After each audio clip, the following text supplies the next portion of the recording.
Buenas tardes a todos, bienvenidos a esta penúltima conferencia de Chateando con la Ciencia. Bueno, yo creo que entre todas las amenazas que podemos imaginar, en estos tiempos se pueden imaginar algunas, por ejemplo la amenaza atómica, la más cierta es el cambio climático, que en mayor o menor medida ya está transformando el ecosistema terrestre. A diferencia de cambios anteriores que ha tenido nuestro planeta, hay consenso generalizado de que este es antropogénico. Y como tal, también la intensidad del cambio puede modularse por la intervención humana. Los científicos llevan advirtiendo desde la segunda mitad del siglo pasado acerca de este cambio, de sus causas, de la forma de mitigarlo, y sin embargo la reacción está siendo más lenta de lo deseable, tanto a nivel de gobiernos como de ciudadano medio. Esta inercia puede ser debida a intereses económicos, pero también, y esta es mi percepción particular, a que los cambios son graduales y no se visualizan de forma suficientemente nítida en nuestro entorno local más próximo. Por ello es muy instructivo tener un enfoque regional que nos muestre las previsiones de cambios en nuestra proximidad.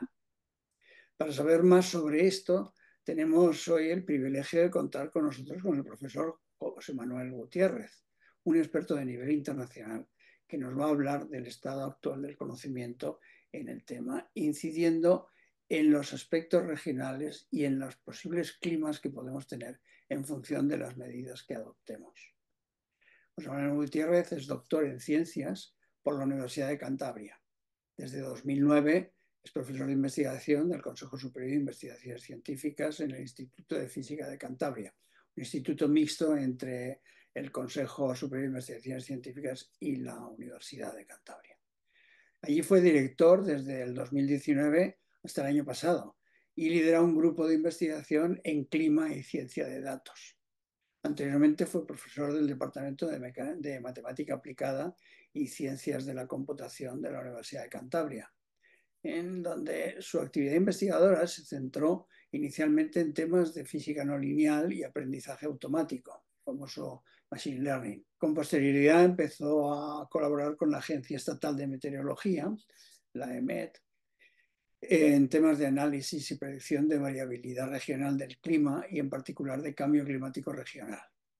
Ha desarrollado numerosas aportaciones a los estudios del clima, sobre todo en el ámbito de la regionalización, downscaling, de predicciones y proyecciones climáticas.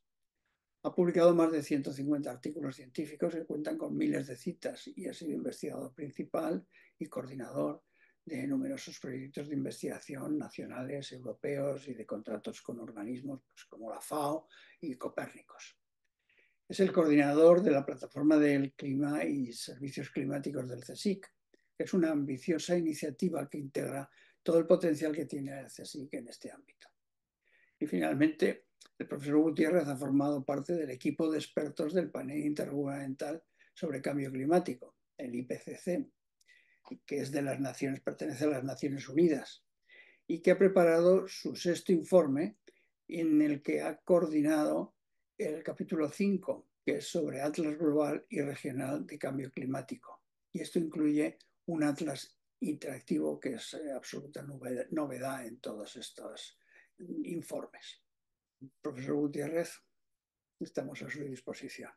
Vale, muchas gracias por invitarme. El divulgar la ciencia es una de nuestras tareas principales y más en un tema como este, como el cambio climático, donde es tan importante que llegue información precisa a la gente para que pueda ver la evidencia y valorar el problema en su dimensión. Pues bueno,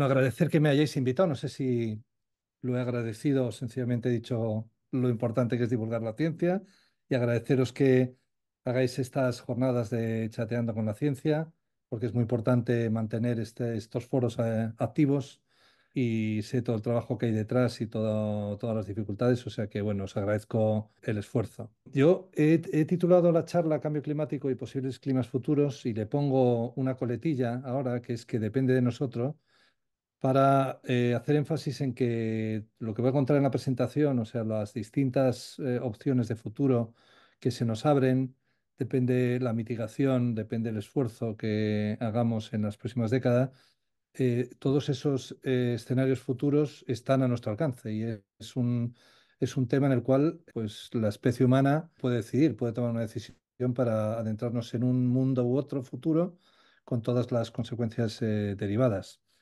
He tratado de hacer la charla amena, centrándome en una serie de preguntas y respuestas.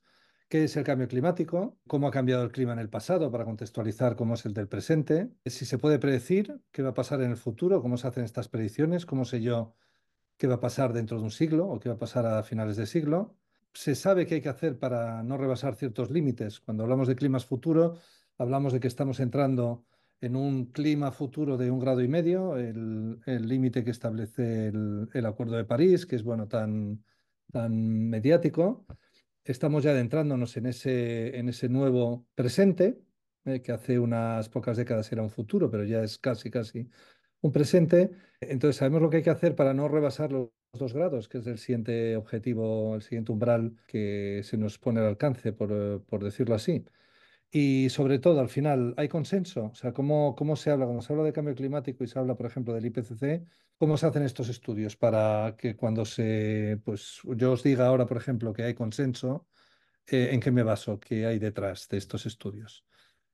Bueno, aquí adoptamos un poco el ambiente actual. Hace apenas una década, el contexto social en el que hacíamos nuestro trabajo los científicos era completamente distinto. Ahora tenemos al secretario de Naciones Unidas diciendo que la emergencia climática es una carrera.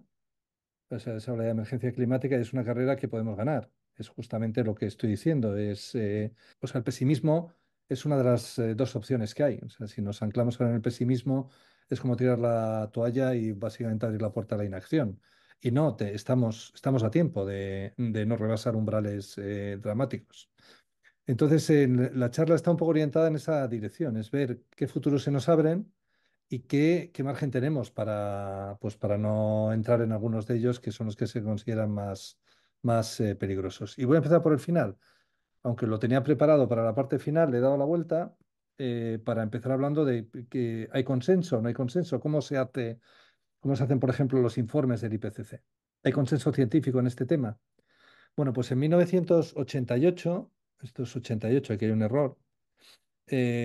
Naciones Unidas, justamente con todo el debate y toda la atención mediática, negacionismo, etcétera, que había en torno al cambio climático, creó un órgano, el Panel Intergubernamental sobre Cambio Climático, que es un órgano de la Agencia de Naciones Unidas para la Protección del Medio Ambiente y de la Organización Mundial de Meteorología, que tiene su propia estructura, tiene un secretariado y organizan en distintos ciclos, pues que la producción, la generación de informes que detallan cómo está el estado del arte, qué dice la ciencia en cuanto al cambio climático.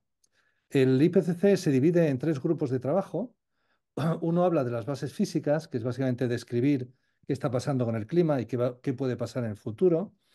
El segundo grupo de trabajo habla de impactos, adaptación y vulnerabilidad. Nos habla de qué impactos pueden tener estos distintos climas futuros en distintos sectores socioeconómicos, agricultura, salud, etcétera, etcétera. Y el tercer grupo de trabajo habla de mitigación. ¿Qué puedo hacer para evitar posibles climas futuros peligrosos? Dicho de otra manera, ¿cuál es la causa del cambio climático y cómo puedo revertir esa causa en distintas medidas? Entonces, esto es una foto, la que tenéis arriba, del grupo de trabajo uno en el que participé yo. Esta fue la primera reunión que tuvimos en 2018. Lo que tenéis abajo es una foto de uno de los capítulos, el Atlas. Entonces, del grupo de trabajo uno, las bases físicas, estamos hablando de 234 científicos que son elegidos entre propuestas de todo el mundo de manera diversa, geográficamente, pero también en estratos científicos. Y lo que hace esta gran comunidad, esta familia, es analizar todas las publicaciones científicas que ha habido desde el último informe del IPCC, ¿vale? El anterior cuando empezamos a trabajar, el informe anterior era del 2013 exactamente. Entonces, entre el 2013 y el 18, esos 5 años, toda la producción científica que se había elaborado, unos 14.000 artículos para este grupo de trabajo uno, para las bases científicas, pues lo analizamos entre todos, divididos por capítulos, cada capítulo tiene un aspecto. El ATLA son los aspectos regionales del cambio climático, como la temperatura media del globo está cambiando, pero no está cambiando igual en todos los sitios. ¿Vale? Entonces, con esas 14.000 publicaciones se hacen distintos drafts, distintos borradores del informe que son sometidos a evaluación. Esto, evaluación quiere decir que cualquier científico, cualquier persona que tenga un conocimiento mínimo en la materia, puede enviar comentarios, puede leerse este borrador y decir, no estoy de acuerdo con esto, creo que os habéis olvidado tal estudio, tal informe. Muchos de esos comentarios son constructivos, otros no tanto, pero tenemos que responder uno por uno a todos. En el grupo de trabajo uno se recibieron 78.000 comentarios, que son públicos, uno tras otro. Y a cada uno de estos 78.000 comentarios se proporciona una respuesta objetiva. No hemos tenido en cuenta esto, muchas gracias, está incluido, o no lugar, porque en este otro trabajo ya dijo que el trabajo de Pepito tenía un problema, lo que sea. Pero esto es para que tengáis una idea de la magnitud tan brutal. Cuando uno manda un artículo a publicar, con cualquier evidencia que uno tenga sobre el tema, normalmente recibe unas pocas decenas de comentarios que hay que responder también con los revisores. Bueno, pues aquí son 78.000, una burrada. Entonces, el informe final que sale es transparente en todos estos aspectos. Cada comentario que se ha hecho está recogido, cada respuesta que se ha dado está recogida. Entonces, cuando se habla de que si el informe del IPCC es parcial, lo hace el grupo de autores, todo eso es falso. O sea, los autores, obviamente, si hemos hecho algún trabajo relevante, alguno de estos 14.000 artículos es mío. De hecho, unos 50 son míos. Pues se evalúan en su justa medida, exactamente igual que el resto. ¿Vale? Pero al final el informe que sale está evaluado, está revisado en la medida en la que os comento. ¿Vale?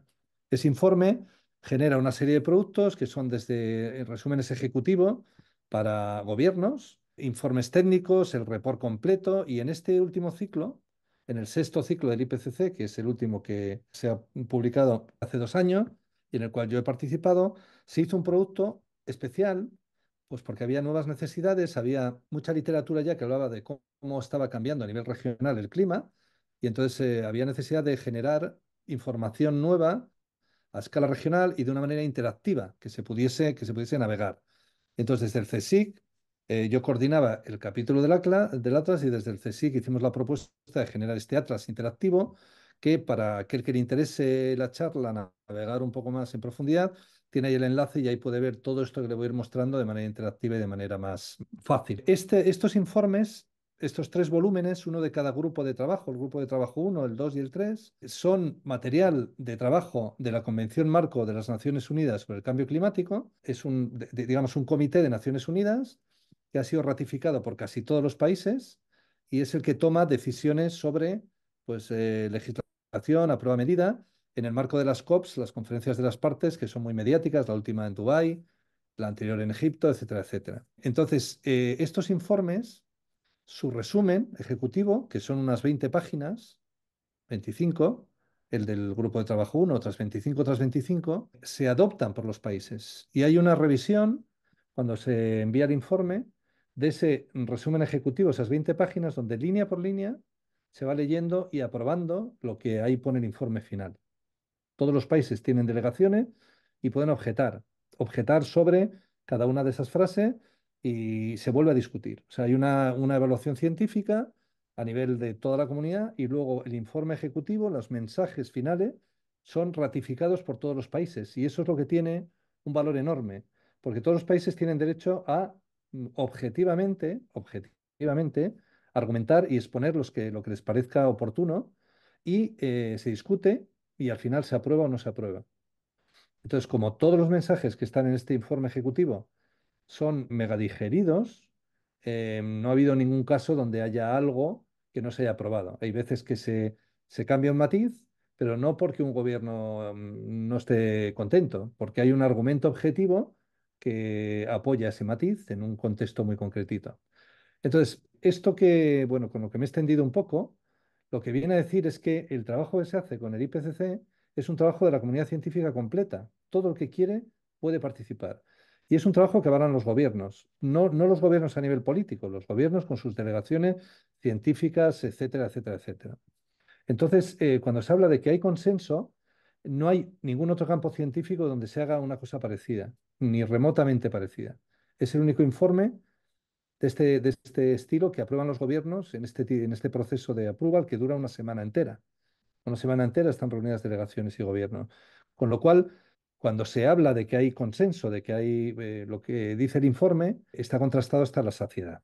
Esto es un poco la línea temporal de la aprobación de los primeros informes. El primero fue el First Assessment Report, por eso pone FAR, es 1990, en el 95, en el 2001, 2007, 13, 14 y 18, que fue el último. El último fue en el 18, perdón, no en el 15. Bueno, el último, el penúltimo, porque el último es el 2021-22 que os comentaba. Bueno, hay toda una ingente línea de trabajo donde en ciclos sucesivos esto que os he comentado se ha definido, se ha revisado, se ha reajustado y ahora mismo pues es como una maquinaria ya en la que es un lujo poder participar. O sea, es un aprendizaje enorme. El nivel al que desde la ciencia se pueden hacer cosas de consenso ratificadas, etcétera, etcétera. Bueno, entonces dicho todo esto, lo que os voy a comentar es lo que dice el informe, el último informe del IPCC, es decir, es la información de consenso que se tiene después de haber analizado toda la literatura científica. ¿Vale? Entonces, ¿qué es el cambio climático y cómo está cambiando el clima y a qué se debe? El informe ejecutivo que os comentaba, ese que aprueban los gobiernos, tiene una serie de afirmaciones que se van contextualizando con datos. La primera de ellas es que los cambios recientes en el clima son generalizados, son rápidos y cada vez más intensos y no tienen precedentes en miles de años. Entonces, esto es una frase que leen todos los gobiernos y que se aprueba, incluido Arabia Saudita o incluido Rusia, incluido China. ¿En qué se basa? Pues en toda una serie, esa frase recoge, resume el contenido de cientos de páginas del informe, de toda la evidencia que se resume sobre la concentración de CO2, que es la más alta, la que tenemos ahora, en al menos 2 millones de años. El aumento del nivel del mar, que es el más rápido en los últimos miles de años, igual que el área de hielo marino y al igual que el retroceso de glaciares. Cuando uno habla de cambio climático, habla de cambios en parámetros globales que influyen en el clima, pero luego también habla de aspectos regionales. Entonces, por ejemplo, esto se cuantifica y lo que tenéis aquí es una gráfica de la anomalía de la temperatura media de todo el planeta, de todo el globo, desde 1850 hasta la actualidad. Es una anomalía porque a la temperatura se le resta la media que hay en este periodo, en el periodo 1850 a 1900, que es lo que se considera la base de referencia de un periodo preindustrial. En esta época no había actividad humana todavía, o la actividad humana que había era mínima. ¿Vale? Entonces, si a esto lo llamamos cero, aquí la temperatura era cero, este es nuestro nivel. ¿Cómo ha ido cambiando la temperatura global? Pues como veis aquí en esta gráfica, hasta llegar a la actualidad en el último informe del IPCC era 2020, donde hay 1,1 grados más caliente. Ahora estamos por encima de esto, ahora estamos ya en 1, casi 2. Esto no es uniforme en todo el planeta, esto que veis aquí es el promedio de todo el globo, y este calentamiento no es homogéneo, se calientan más los continentes que el océano y se calienta más el hemisferio sur que el hemisferio norte y en concreto el Ártico. El Ártico es la zona del planeta que tiene anomalías de temperatura y se está calentando más rápido, con una diferencia de hasta 3 por. Se ha calentado 3 veces más rápido, sobre todo en verano, que el resto del globo. Entonces, el cambio climático se analiza desde un punto de vista global, es un problema global, pero el impacto que tiene varía de unas regiones a otras. Entonces hay parámetros globales y hay luego parámetros regionales, que es lo que nos permite detallar qué está pasando pues, en Europa o en el Mediterráneo, a diferencia de Asia o a la diferencia de Norteamérica.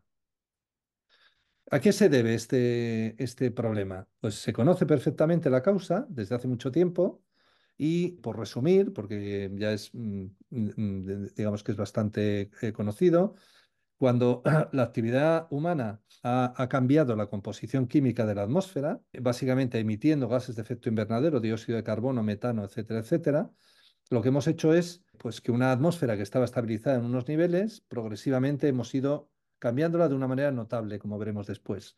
Y eso hace que esos gases, por su propio nombre, efecto invernadero, la radiación que emite la Tierra, la Tierra es calentada por el Sol y esa parte de esa radiación térmica ya, el calor, pues se emite al espacio.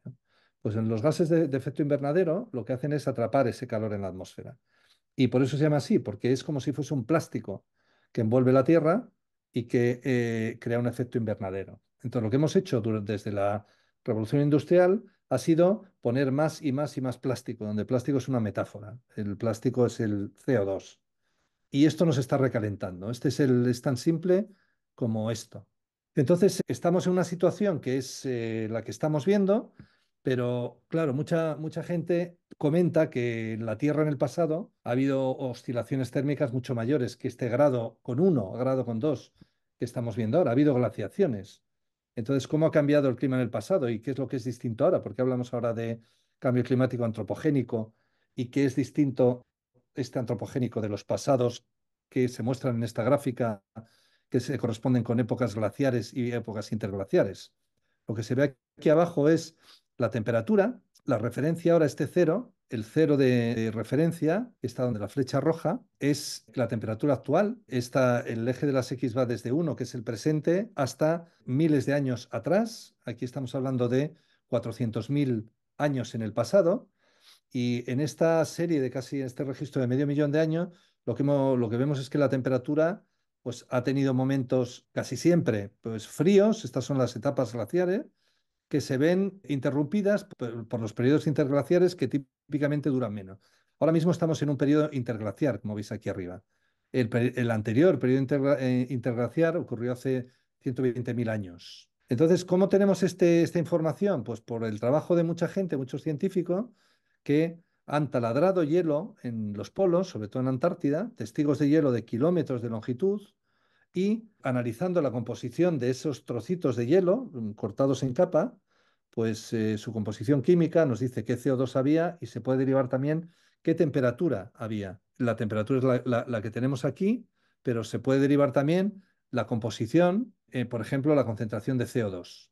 Entonces, esos testigos de hielo, cuanto más profundos, más antiguos, porque se han ido depositando a lo largo de todas las glaciaciones, pues permite tener una estimación de cómo ha ido variando la temperatura y el CO2. Y si os fijáis, la escala de CO2 es distinta, va entre 200 por millón a 400 la escala, y como veis oscilan de la mano. O sea, cuando hay más CO2 hay más temperatura y viceversa, justamente por este problema, por este efecto invernadero. Entonces ahora estamos en una época cálida, es este punto rojo. Ha habido épocas más cálidas en el pasado, de hecho antes estas figuras lo que muestran es cuál era la anomalía de temperatura en una época glacial, aquí abajo, el último mínimo glacial, que fue hace 12.000 años. ¿Y cuál era la anomalía en un periodo interglaciar, que es esta que tenemos aquí, con temperatura en el hemisferio norte 1 grado y más superiores al actual? Entonces, el clima de la Tierra ha ido saltando entre este tipo de anomalía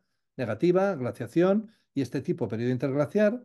Entonces, en términos de temperatura, no ahora mismo no estamos en una situación crítica, pero si volvemos otra vez a mirar el CO2, lo que nos encontramos es que ahora mismo, si vemos esta serie que sube, baja, sube, baja, sube, baja, y de repente desde aquí hay un salto y nos hemos colocado aquí arriba, en esta escala, que esta escala va de 100 en 100 años, porque es una escala medio millón de años, ¿vale?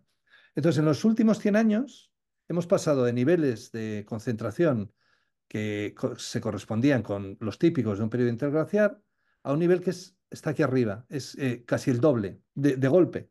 Por eso cuando se habla del cambio climático, ha ocurrido el antropogénico, no tiene nada que ver con los anteriores, porque hemos alterado la composición de la atmósfera de manera casi instantánea, de manera tan rápida que es si un extraterrestre bajase a la Tierra y analizase la serie, en este punto pensaría que ha cometido un error en el análisis, pero diría, no puede ser que haya esta discontinuidad. Sí que puede ser, porque hemos estado los humanos, nos hemos industrializado y hemos quemado un montón de combustibles fósiles, que es lo que ha empujado esto hasta aquí arriba. Entonces, claro, ahora el tema es, yo estoy en una situación de espera. O sea, yo estoy en esta temperatura que va subiendo poco a poco, pero claro, ¿qué va a pasar cuando el sistema en unos años se equilibre con este salto brutal que le hemos dado? O sea, esta temperatura en los próximos años va a responder a este salto, no ha tenido tiempo de responder todavía. Y eso es justamente lo que va a delimitar qué escenarios futuros, qué clima futuro vamos a tener. Si yo consigo bajar esta estrella rápidamente, otra vez a niveles de interglaciares o la reduzco, pues voy a tener un impacto, el efecto va a ser menor que si la dejo aquí arriba o la sigo aumentando, pues lo que va a hacer es generar un forzamiento mayor en el sistema. Entonces, esto es lo siguiente, es decir, vale, ya sabemos lo que ha ocurrido, hemos alterado la composición química de la atmósfera un montón, le hemos puesto un plástico enorme y ahora, ¿qué va a pasar? ¿Cómo puedo predecir lo que va a ocurrir con la temperatura? Bueno, pues se puede predecir porque desde hace décadas se vienen desarrollando modelos numéricos con los que se predice el tiempo. El tiempo se puede predecir y se ha predicho desde la Segunda Guerra Mundial, antes de la Segunda Guerra Mundial, ahí fue decisivo, a través de modelos en los cuales se codifican las ecuaciones que rigen la dinámica de la atmósfera, ecuaciones de conservación, de ecuaciones esenciales en la física, y se resuelven numéricamente en ordenadores. Conociendo el estado de la atmósfera hoy, yo puedo iterar estas ecuaciones y decir cómo va a ser mañana, cómo va a ser pasado o cómo va a ser dentro de una hora y ver la evolución, simular la evolución. Pues lo mismo que se hace con el tiempo, y son las predicciones que vemos en la tele, y que nos dicen que va a venir una borrasca y viene y llueve, y nos dicen que hay otros fenómenos que son más difíciles de predecir y son más locales, y a veces llueve, no en Santander, pero llueve al lado. Y bueno, todo esto tiene una complejidad, unas metodologías y características que no es fácil transmitir, pero que son las mismas que se emplean para hacer proyecciones de cambio climático, simulaciones a futuro.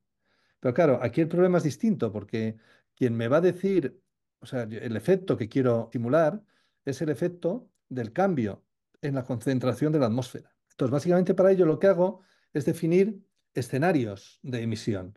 Yo ya sé de aquí que estábamos hace 100 años, aquí arriba la estrella, he subido de una manera casi lineal, gradual, cada año emitimos más y más y más.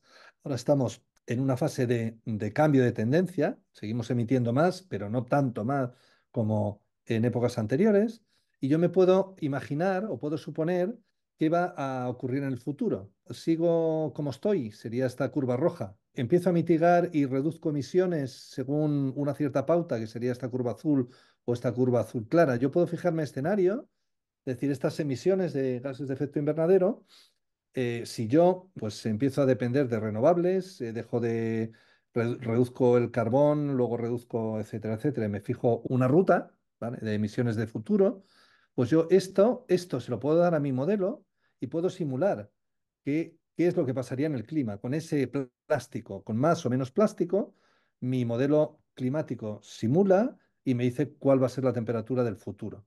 Entonces, básicamente, si supongo este escenario de estabilización, o sea, sigo emitiendo, pero no emito más, ¿vale? Pues lo que tendría es que simulando con mi modelo me dice que las temperaturas, esto es lo que han subido hasta ahora, esto es realidad, pero a partir de aquí, para un escenario concreto, el rojo, con distintos modelos de una manera muy compleja y muy sofisticada, esto es lo que me predicen que va a ocurrir. Y este es mi abanico de incertidumbre. Entonces me dan un futuro, pues que a final de siglo, cada uno de estos escenarios me está diciendo en qué niveles de calentamiento voy a entrar. Y aquí es donde se fija, en los acuerdos de París, se fija un límite, que es el de los 2 grados, por debajo de los 2 grados, ¿vale? 1,5 grados, 2 grados, aquí está marcado el 2, como un límite que no deberíamos de rebasar. ¿Vale? ¿Por qué?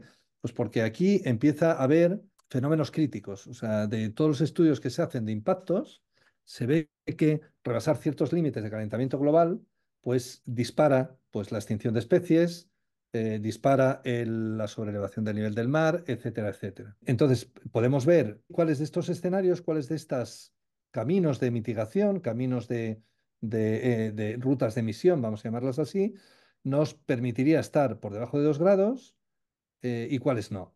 Entonces, básicamente que es seguir emitiendo al ritmo de ahora, de manera constante, pues nos lleva a calentamientos de 4 grados o más en el futuro, lo cual es una salvajada, porque no ha ocurrido nunca en periodos anteriores. Ahora estamos por aquí. En este periodo interglaciar, el de hace 120.000 años, el nivel del agua estaba 60 metros por encima del actual. En ese mundo, que estaba a un nivel de calentamiento pues similar al de los 2 grados, si llegamos a los 2 grados, que ya estaba estabilizado en esa temperatura, etcétera, etcétera, el nivel del mar estaba 60 metros por encima del actual. Es decir, ese es al tipo del mundo que nos abocamos en un escenario tipo 2 grados, si estamos buscando análogos en el pasado. ¿Vale? O peor, porque por encima de los 2 no hemos estado nunca, si miramos las medias, no el rango de incertidumbre. Bueno, entonces esto, como os comentaba, lo que se hace normalmente para hacer estudios y políticas, pues se fijan unos escenarios de emisiones altas, medias y bajas que responden pues a seguir haciendo lo que hacemos, o sea, ningún tipo de mitigación, mitigaciones medias que sería el rojo que os he puesto antes, o sea, estaría alineado más o menos con los acuerdos de reducción de los compromisos de reducción de emisiones a los que se han comprometido los países en la última cumbre, ¿vale? Estaríamos por aquí. Y un escenario bajo, pues que sería un escenario en el que reduzcamos emisiones, no las mantengamos, sino que las reduzcamos. Y con todo eso se simulan los modelos y se llega a ver pues, qué diferencias de temperatura hay según lo que os he comentado brevemente. Entonces, claro, si me fijo en distintos niveles de calentamiento, ¿cómo cambiará el clima en las distintas regiones? Porque el problema lo podemos ver desde el punto de vista global, como os he comentado, pero ¿qué impacto va a tener? Porque ya hemos dicho que ahora mismo en la actualidad, con 1 grado con uno por encima de la media, en el Ártico están ya 3 grados por encima de sus condiciones normales. Entonces, si nos vamos a un mundo de 2 grados, ¿qué va a pasar en el Ártico? O a un mundo de 3, ¿qué va a pasar en el Ártico? Por ejemplo. Entonces, otra de las conclusiones del informe del IPCC es que el cambio climático ya está afectando a todas las regiones del planeta. O sea, ya se evidencia en todas las regiones del planeta, pero de formas distintas. Y que los cambios se harán más extremos y con más intensidad a medida que vayamos emitiendo.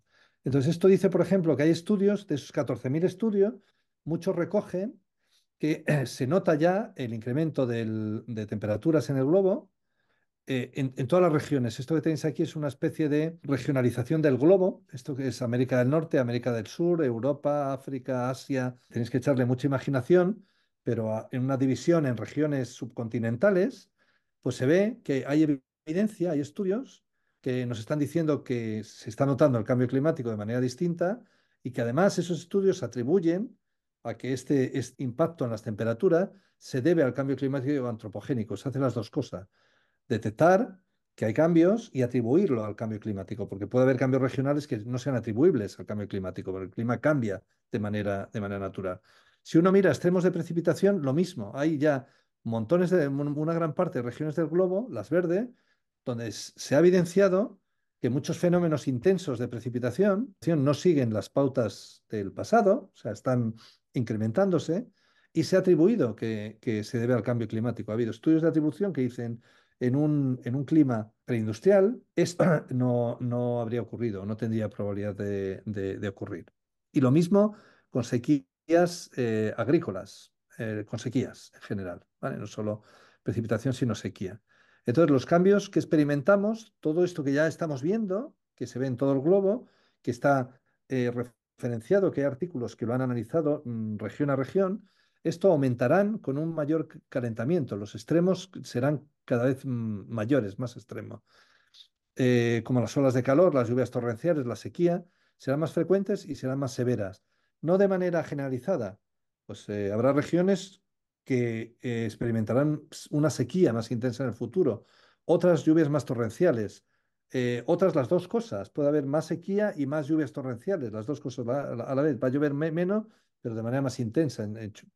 Entonces, esto es lo que es cambiante región a región y esto es lo que el informe trata de describir cómo, pues proporcionando cómo serían los cambios de parámetros climáticos básicos como la temperatura que tenéis aquí en rojo y la precipitación que tenéis aquí en verde marrón, en un mundo a 2 grados, que es el que tenéis en la primera fila, y en un mundo a 4 grados.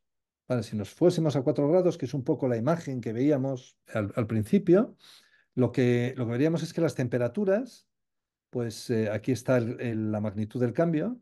Las temperaturas en algunas regiones, sobre todo en el Ártico, como veis, pues se irían por encima de 7 y 8 grados, 10 y 11 en verano.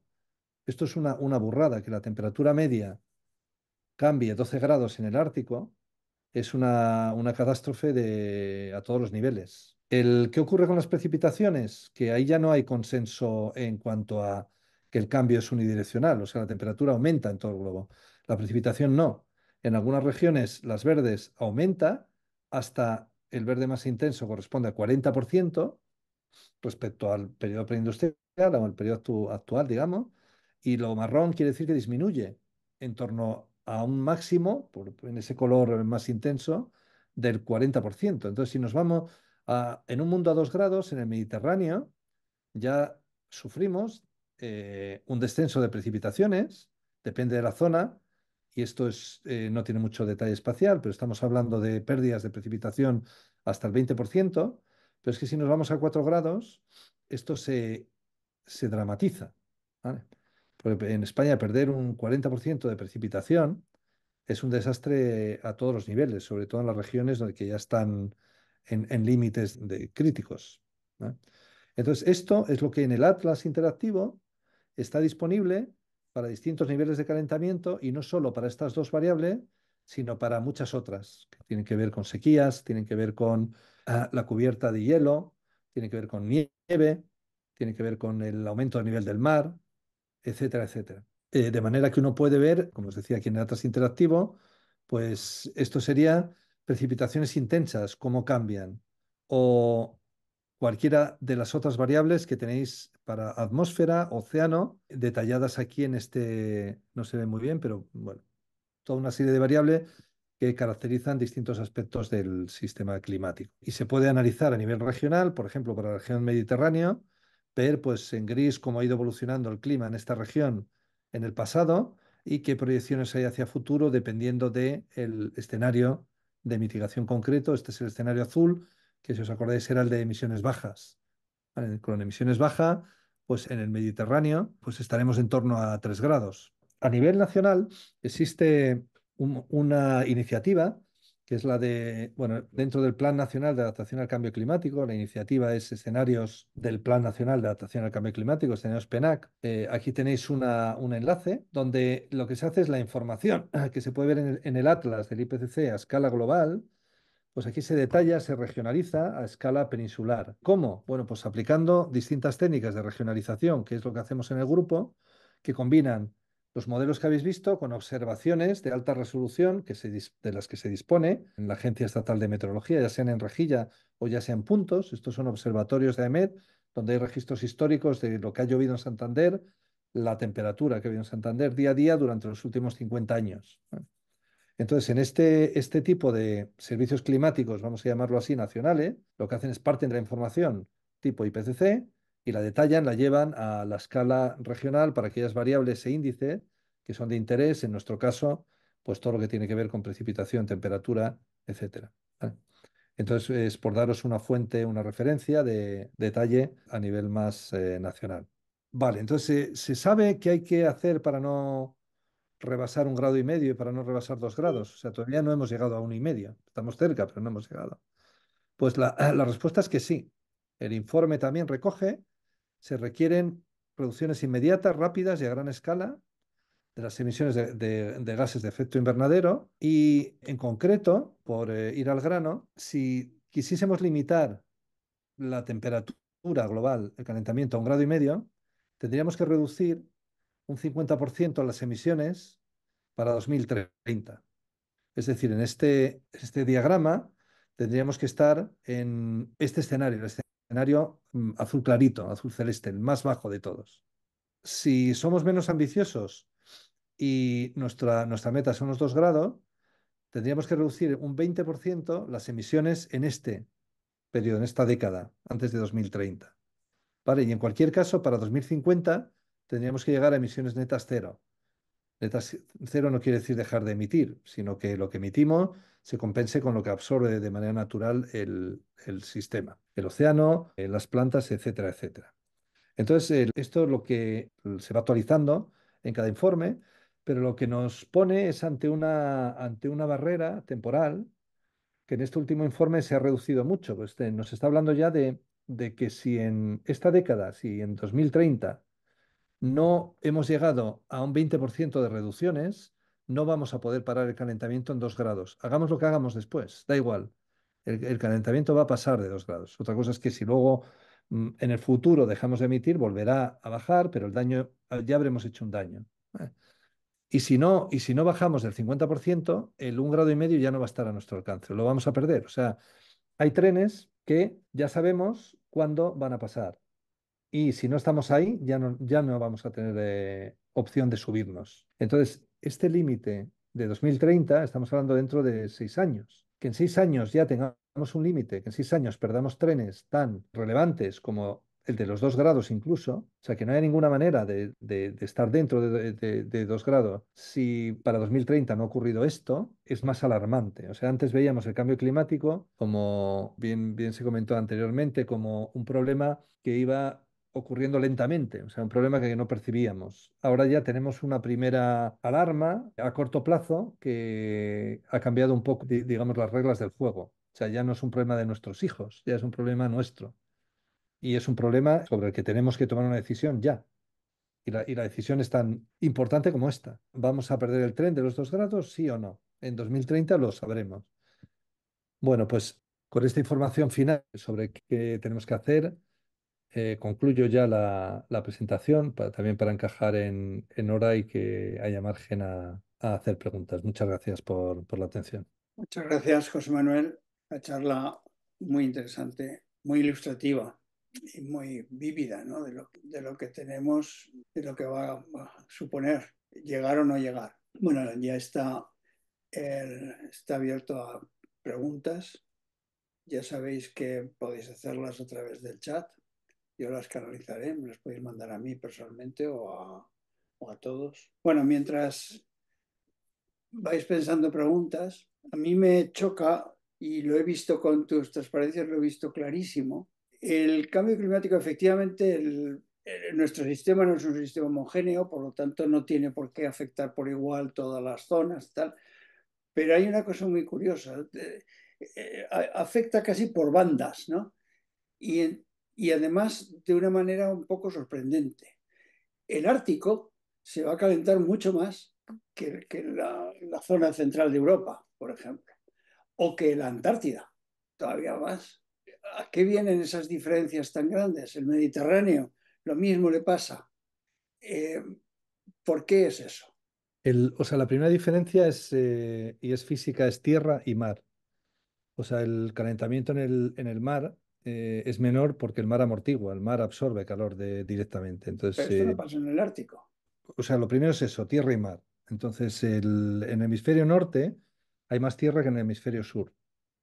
El hemisferio sur es gran parte oceánica. El hemisferio norte tiene, no sé cuál es el porcentaje, pero una cantidad significativa más de tierra. Entonces, el hemisferio norte se calienta más que el sur por un efecto de realimentación de esta diferencia tierra-mar. Y el Ártico en particular por un efecto de la dinámica atmosférica. O sea, no es la dinámica climática, tiene unos patrones y todo esto es lo que hace que al final este efecto de calentamiento pues sea más notable en el Ártico. O sea, hay bandas, pero no es exactamente bandas. La temperatura es más suave, los cambios en la temperatura no son tan regionales. Sí que hay cambios que están impulsados por la orografía, etcétera, etcétera, pero el resto de variables atmosféricas, precipitación, vientos, se ven muy influenciadas por dinámicas regionales, por aspectos regionales del propio sistema climático. Y ahí sí que hay diferencias muy notables de zonas donde, como el Mediterráneo, donde se proyecta una sequía, mientras que en Centro Europa pues es la señal contraria, es una señal de precipitación. ¿A qué se debe? Pues a cambios en los patrones de circulación que hacen que este eje de las tormentas de borrasca pues se mueva norte-sur por cambios en la cantidad de energía que está disponible en la atmósfera, que hace que precipite, haya más agua disponible en la atmósfera para precipitar, y por efectos de la dinámica, como se mueve esta humedad, pues hace que al final en una zona vaya a confluir más precipitaciones y de otra la humedad se borre, se lleve. Entonces, todo eso que es tan complejo es lo que los modelos de circulación, los modelos de clima, son capaces de reproducir dinámicamente. Entonces, ahí Estos modelos se han puesto a punto durante décadas y hay procesos que se han ido afinando. Hay cosas que hacían mal, que se han corregido, hacen bien, se sabe lo que los modelos hacen bien, se sabe las limitaciones que tienen. Entonces es todo un proceso iterativo, un proceso científico de mejora continua, donde las imperfecciones se van mejorando y se van puliendo. O sea, lo que no ha cambiado en estas décadas, en las 4 décadas que llevamos haciendo simulaciones, es el mensaje. Desgraciadamente no ha cambiado. Es, cambia, pues, qué escenario le pones, pero cuanto más plástico, más calentamiento. Y esto es inequívoco. O sea, no hay ni un solo modelo, no hay nada, ninguna. Y digo, desgraciadamente, ojalá. Ojalá hiciésemos alguna simulación creíble donde el cambio climático no nos dé este incremento irremediable, pero hay tendencias que son inequívocas y luego hay otros detalles regionales donde hay más incertidumbre y todo eso se cuantifica también y se analiza. Por eso es importante esta actualización de informes, porque aunque, digamos, las líneas maestras son las mismas, se va ganando detalle. Se empieza a tener más certeza de qué cosas ocurren o podrán ocurrir en unas regiones, etcétera, etcétera. Mira, Ricardo te pregunta si hay argumentos para pensar que lo podemos conseguir, que podemos quedarnos en el grado y medio. O sea, es factible porque hay hojas de ruta que nos dicen que tendría que ocurrir para quedarnos ahí. Básicamente, por poner un símil, en la pandemia las emisiones se redujeron un 5%, un 6%. Paró mucha actividad, pero la industria no paró. O sea, no es que en la pandemia parase el mundo. O sea, paró la sociedad, pero la industria seguía en cierta medida. O sea, fue solo un 5%, no un 100%. Si parase el mundo, dejaríamos de emitir a todos los efectos, pero solo hubo una reducción de un 5%. Bueno, pues eso lo tendríamos que mantener durante toda la década para poder estar en el grado y medio. O sea, es como tener una pandemia o una situación pandémica continuada. Entonces, ¿qué pinta tiene? Pues que no vamos a llegar ahí ni con mucho. Entonces, de los números actuales, los compromisos que hay ahora, la situación geopolítica, etcétera, etcétera, la visión no es muy optimista para estar en ese límite de 1,5 grados, pero si conseguimos al menos detener temporalmente el incremento y empezar a decrementar, pues estaríamos en sendas de 2 grados o 2 grados y pico, que bueno, ya nos da cierta esperanza, cierto grado de optimismo. Paco Hernández te pregunta, parece evidente que a nivel global no somos conscientes de lo que se nos viene encima. ¿Hay prevista alguna manera de incentivar la conciencia y por tanto provocar que la gente exija a sus gobiernos un cambio de tendencia? Bueno, es el problema de lo de morirnos lentamente, ¿no? Aunque ahora ya tenemos, antes sí que se veía como un problema futuro, era muy difícil concienciar a la gente de que había que tomar medidas con un horizonte tan lejano, ¿no? Ahora con este límite del 2030, bueno, ya tenemos la espada de Damocles, o sea, ya empezamos a ver que la guillotina empieza a subir, pero seguimos sin ver que más allá de que los veranos son más calurosos, más allá de que nos quejamos, seguimos sin ver un impacto real que nos alarme, que nos sirva de golpe de despertar. Es como yo pongo el símil, la metáfora con fumar. O sea, fumamos y sabemos que nos estamos matando, pero bueno, cuando tienes 40 30 años, 25 años, no piensas en cuando tengas 70. Y entonces vas matándote poco a poco sin darte cuenta hasta que pasa algo que te conciencia. Entonces, si un día vas al médico y te ve una mancha en un pulmón y te dice, cuidado, pues en ese caso dejas de fumar automáticamente. El problema es que con el clima no hay una mancha de pulmón. O sea, tenemos extremos, sí, pero la temperatura se nos hace en algunos casos pues insoportable, pero no llega a ser nada dramático. No hay un huracán que nos pase por encima y nos destroce de una manera significativa. Entonces, lo peor que tiene este problema del cambio climático es que es muy difícil ver la urgencia. La gente tiene otros problemas más a corto plazo que le preocupan más. Entonces, este debería ser un problema, y de hecho lo es, donde, donde la acción fuese dirigida por los gobiernos, porque es donde nosotros hemos depositado nuestra confianza para que dirija nuestros designios. Se supone que hay gente pensante y gente que toma decisiones no cortoplacistas, sino un poco más estratégicas. Lo que pasa es que el ambiente político tampoco es el más adecuado o el ideal para este tipo de pensamientos medioplacistas. O sea que es un poco... se une lo del ir muriendo lentamente con el que no tenemos médicos que nos pongan delante una radiografía. Bueno, el atlas regional que habéis desarrollado podría ser parte de esta medicina.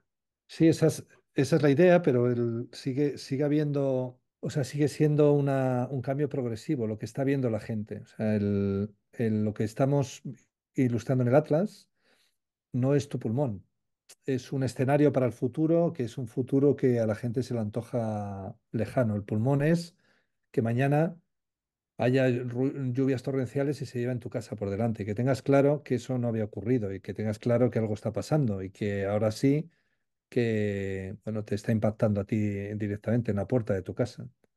Entonces eso, hay extremos que estamos viviendo con más intensidad, pero desgraciadamente vamos a tardar todavía en vivir en nuestras carnes impactos que nos alarmen de una manera concienciadora, por decirlo así. Ya. Mira, José María de Teresa te pregunta, ¿qué efectos se pueden producir sobre la corriente oceánica AMOC que hace que nuestra temperatura en Europa sea mayor del equivalente en América? Bueno, pues de entre todas estas previsiones que se hacen, de estas proyecciones, hay unas concretas que tratan de analizar los puntos de no retorno, que es puntos o cambios críticos, lo que se llaman los eventos de poca probabilidad, pero mucho impacto. Como por ejemplo esto, la interrupción de las corrientes de circulación oceánica.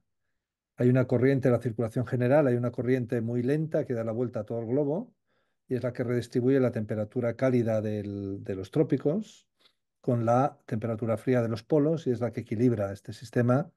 Una rama de esa corriente de circulación general es la corriente del Golfo, que hace que aguas calientes suban por toda la costa surnorte de Europa y ese agua caliente hace que nuestra temperatura, pues estando en la misma latitud, por ejemplo, que Nueva York, sea más cálida. Entonces, ¿qué probabilidad hay de que el cambio climático a 2 grados, a 3 grados, a 4 grados interrumpa esta corriente se debilite? Pues no es tan fácil hacer esos cálculos y hacer estimaciones como las estimaciones de parámetros atmosféricos, las estimaciones de pues, temperatura, precipitación, etcétera, etcétera. Pero sí que se hacen simulaciones, se hacen cálculos para estimar, pues eso, cuán probable es que ocurra para distintos umbrales. O sea, qué umbrales son los que nos acercan a esos puntos de no retorno, por decirlo así. Entonces, la corriente del Golfo no es algo que se vaya eh, de manera, o sea, no es muy probable que se vaya a interrumpir en las próximas décadas, en la próxima década, pero sí, a medida que vamos aumentando el nivel de calentamiento, sí que vamos aumentando la probabilidad de que ocurra un evento de este tipo que sea un cambio drástico, un cambio dramático en las condiciones del clima tal como lo conocemos. Entonces, ese es un evento. Hay otro que es el deshielo, por ejemplo, de la Antártida, de la parte oeste, que es la que incrementa el nivel del mar, etcétera, etcétera. Hay una serie de puntos de no retorno que lo que sí se ve es que a medida que nos calentamos por encima de 2 grados, estamos incrementando la probabilidad de que todas esas cosas pasen. No de hoy para mañana, pero de que llegue un momento que haya una inercia que ya sea inevitable.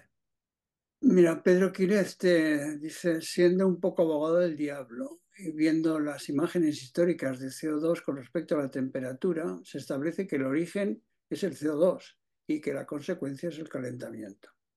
podría ser al revés, que un planeta con la temperatura más alta, por otra razón, provocase un aumento de CO2. Por otra parte, después de los picos de temperatura siempre hay una bajada. El exceso de CO2 podría llevar al efecto contrario. No me cabe duda de que en el que no hay error al respecto, pero me gustaría una explicación. El desconocimiento Es de... la, no es causa y efecto, las dos son causa y las dos son efecto. Si tú elevas la temperatura de la Tierra, entonces se va a liberar más CO2, porque el CO2 está almacenado en el océano, va a haber una liberación de CO2 derivada. Si tú elevas el nivel de CO2, va a aumentar la temperatura de la Tierra. ¿Qué ha ocurrido en el pasado? En el pasado, por procesos puramente astronómicos, por básicamente la inclinación de la Tierra, la declinación, la distancia al Sol, etcétera, etcétera, pues ha ocurrido que la temperatura, la radiación solar que nos llegaba era inferior. Entonces la temperatura ha bajado y el CO2, en los niveles de CO2 han bajado también. Ahora lo que estamos haciendo es al revés. Estamos inyectando CO2 de manera artificial en la atmósfera, quemando el combustible que de manera natural estaba atrapado.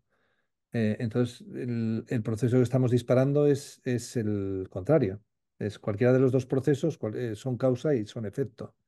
Entonces, en las glaciaciones había una gallina y había un huevo. La gallina era la temperatura y el efecto era el cambio en el CO2, pero ahora es justamente al revés. Oye, estamos hablando todo el rato del CO2, pero el metano, por lo visto, tiene mucho más efecto invernadero que el CO2. Y el metano es un gas que ha quedado solidificado en el permafrost. No solidificado, pero sí de una manera, bueno, completamente absorbido por la tierra, el material, lo que sea, incluso el agua. La disolución es muy alta con la temperatura muy baja. Ahora se está liberando el metano. Se están viendo fenómenos en Siberia e incluso en el Ártico muy, muy notables por la liberación de metano. El metano me imagino que lo tendréis incorporado en vuestras ecuaciones. ¿Y hasta qué punto influye esa evaporación del metano? Los modelos simples de climáticos inicialmente eran modelos que contemplaban la atmósfera y el océano. O sea, básicamente la química atmosférica, el ciclo del carbono no estaba si- simulado. Estoy hablando de hace 30 años. Entonces tú forzabas el modelo con básicamente la radiación neta, que era debido al efecto invernadero. Entonces había muchos procesos que te perdías. Con el paso de los años se han ido incluyendo todos los demás elementos del sistema climático, que son la biosfera, la criosfera, los hielos, la litosfera, el suelo, y por ende el ciclo del carbono, toda la química atmosférica, pero la química también del ciclo de carbono, y en particular todas las especies de gases de efecto invernadero, incluido metano, CO2, óxido nitroso, etcétera, etcétera, etcétera, toda la rama, toda la batería. Entonces, todo esto hay inventarios anuales que tratan de estimar cuánto metano se libera por efecto de procesos industriales, por efecto de transportes, por efecto cementero, industria, y también de manera natural. Hay mediciones y estimaciones de qué emisiones de metano son previsibles para distintos niveles de calentamiento según cuánto permafrost se descongele o no se descongele. Entonces, todo eso se tiene en cuenta en todas las simulaciones que se hacen. Y hay todos estos efectos de realimentación se tienen también en cuenta. O sea, a medida que rebasas unos umbrales, pues el metano se empieza a liberar más y eso circula, químicamente interacciona y da lugar a otros procesos, etcétera, etcétera. Entonces, hay un nivel de detalle que obviamente tiene rangos de incertidumbre, tiene barras de error, hay cosas que se conocen de manera muy detallada, otras cada vez se van conociendo más, pero todavía hay márgenes de error, que es lo que compone todo este proceso de modelización y toda esta batería de escenarios con los que se hacen proyecciones para ver pues qué futuros nos esperan. Entonces la respuesta es que sí, se sabe que se libera, se está midiendo qué cantidad se liberan, cómo se liberan.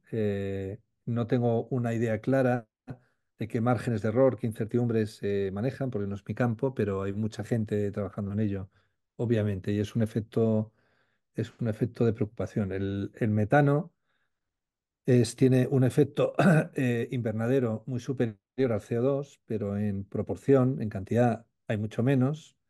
Entonces, cuando se habla de gases de efecto invernadero, la barra grande es la de CO2 por volumen, no por intensidad.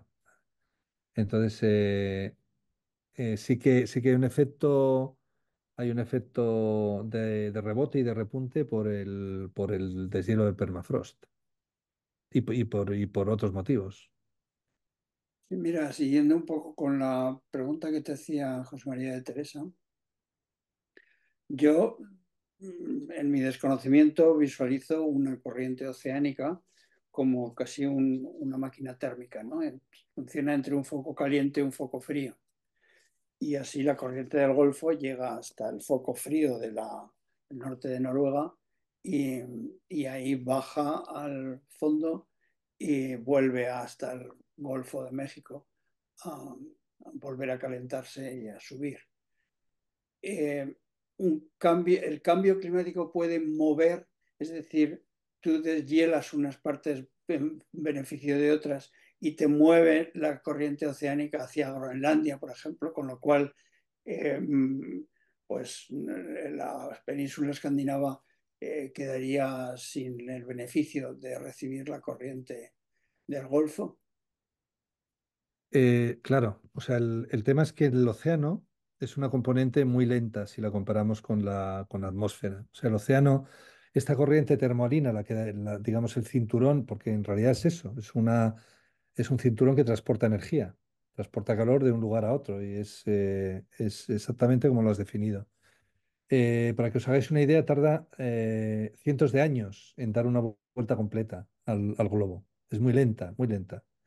Entonces, sí que es sensible. Obviamente, si nos vamos a temperaturas en el Ártico, 10 grados distintas a las que tenemos ahora, o sea, si este gradiente, sobre todo en el Ártico, lo rebajamos y de repente el Ártico, la temperatura del Ártico se acerca a la temperatura de latitudes medias típicas como la nuestra o Norte Europa, es obvio que esta corriente de circulación va a sufrir y puede ralentizarse, puede pararse y reconfigurarse de otra manera, puede ocurrir cualquier cosa, pero no en un plazo de tiempo en el que estamos manejando estas políticas de mitigación, no en un plazo de tiempo de 100 años, no en un plazo de tiempo de 50 años. Aunque hay escenario y hay simulaciones e investigación analizando si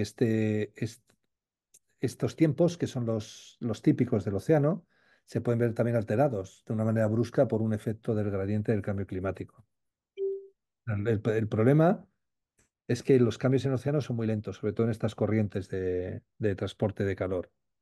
Entonces es difícil cuantificar los impactos a corto plazo. Oye, y otra pregunta, yo siempre tengo muchas preguntas.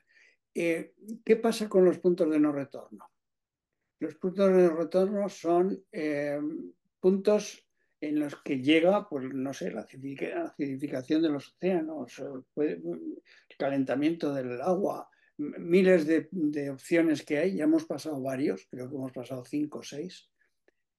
Esos puntos ya no vuelven. O sea, ya no se puede volver a la situación anterior a pasar el punto de no retorno. Y todo el clima global está basado precisamente en que hay una serie de parámetros y una serie de cosas que tienen que funcionar. Si uno de ellos en un punto de no retorno deja de funcionar, eso se acabó, eso se paró. ¿Qué pasa? O sea, volvemos a tener emisiones por debajo de los umbrales, de todos los umbrales del mundo, pero a lo que pasó el punto de no retorno, no vamos a volver. Es como un pozo de potencial que una vez que pasas Sí, sí, sí. al Pero mínimo ya no es, subes. es más complejo porque hay puntos de no retorno, por ejemplo, los glaciares que vamos a perder, y eso ahí sí que estamos ya en un punto de no retorno. Los glaciares, quitando algunas excepciones en el Himalaya, y veremos, y algunos en Sudamérica, pues por condiciones se preservan, o sea, hay un aporte continuo de humedad, pero son dos excepciones. La regla general es que los glaciares los vamos a perder, es inevitable que los perdamos. Entonces, aunque paremos ahora mismo de emitir, la inercia que tenemos ya va a hacer que se pierdan. Claro, entonces es un punto de no retorno porque los glaciares no vuelven, toda la información que había ahí del pasado se ha perdido. Puede volver a haber glaciares, habrá en el futuro, esperemos, o sea, que no nos carguemos el planeta y vuelva a haber una glaciación dentro de decenas de miles de años.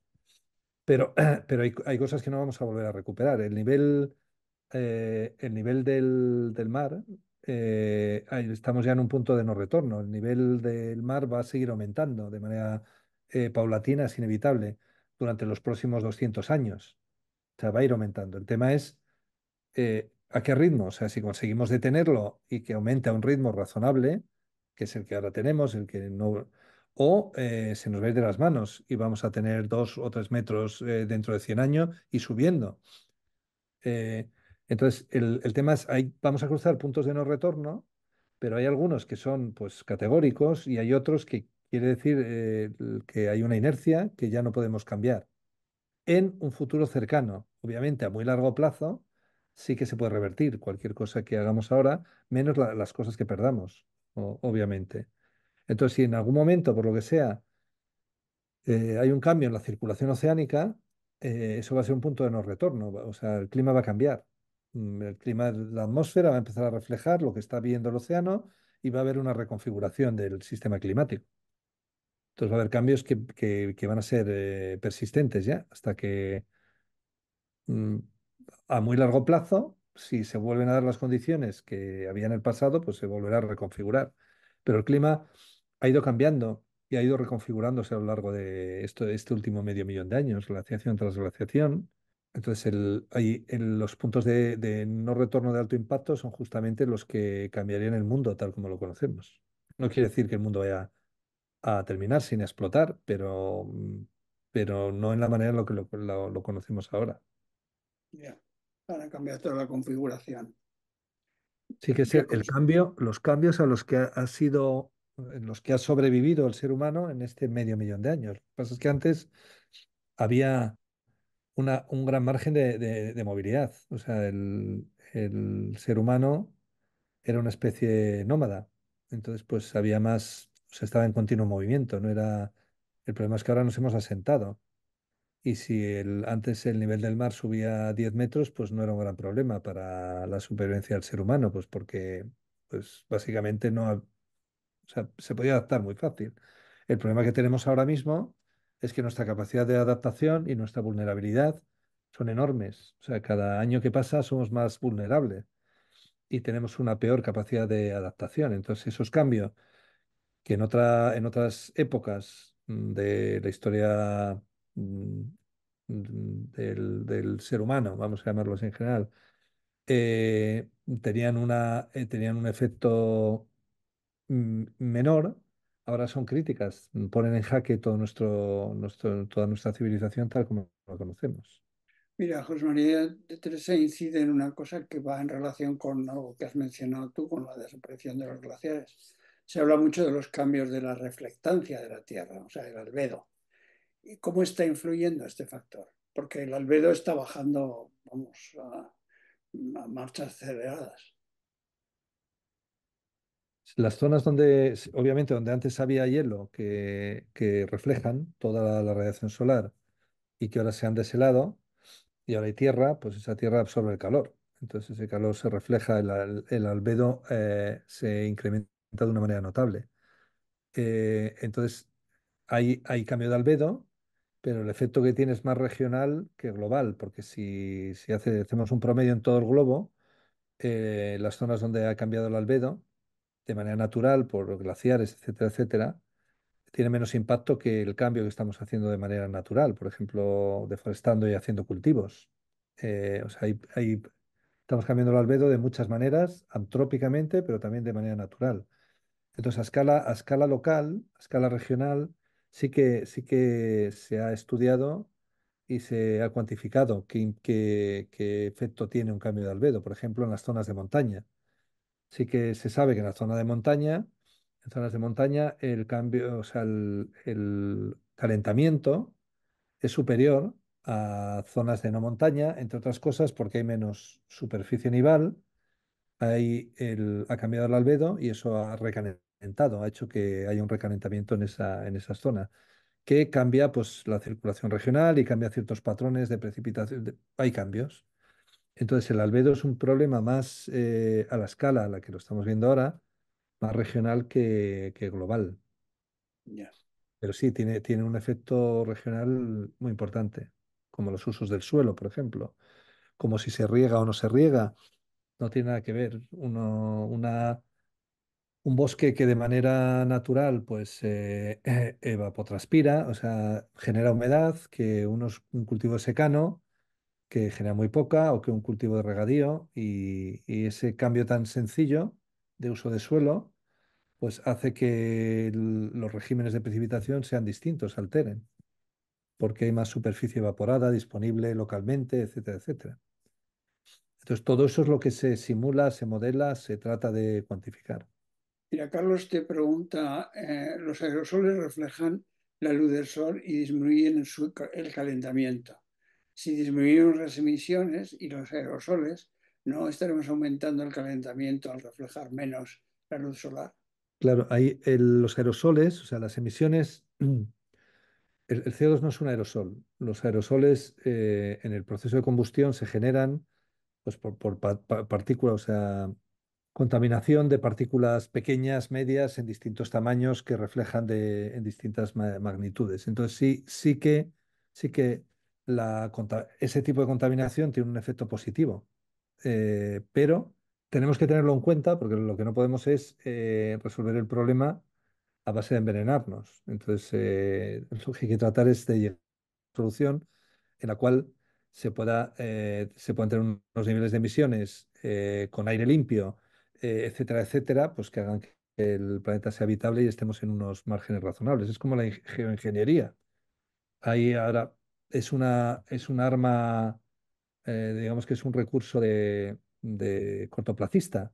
Ver si yo, en vez de dejar de emitir, lo que puedo hacer es las emisiones, secuestrarlas, pues geológicamente en distintas capas, de lo mismo que hago prospecciones para sacar petróleo, pues hay prospecciones para inyectar CO2 en zonas que se supone pues van a confinar el CO2 y lo van a licuar y no va a hacer que se libere. Entonces eso es algo que se está estudiando. De hecho, se está estudiando como herramienta alternativa, pero no es a lo que deberíamos de tender, porque es como tratar, puede ser un recurso extremo, pero no puede ser la solución. Claro, Lo mismo es una ocurre con los hipoteca. aerosoles. Bueno, pues oye, yo creo que te hemos aseteado suficiente con preguntas. Llevamos ya eh, casi media hora de preguntas, de interrogatorio duro. Bueno, interrogatorio creo que es demasiado. O sea, dejémoslo en preguntas. En preguntas, sí, Sí. sí. Han sido muy interesantes, muy clarificadoras. La conferencia ha sido también muy clarificadora y muy ilustrativa de cómo está la situación. Y solo nos queda agradecerte. Las videoconferencias, yo lo digo en todas, pues tienen la pega de que no hay aplausos. Aquí hay alguno que te ha llegado. Muchas gracias, José Manuel. De estos han salido varios, ¿no?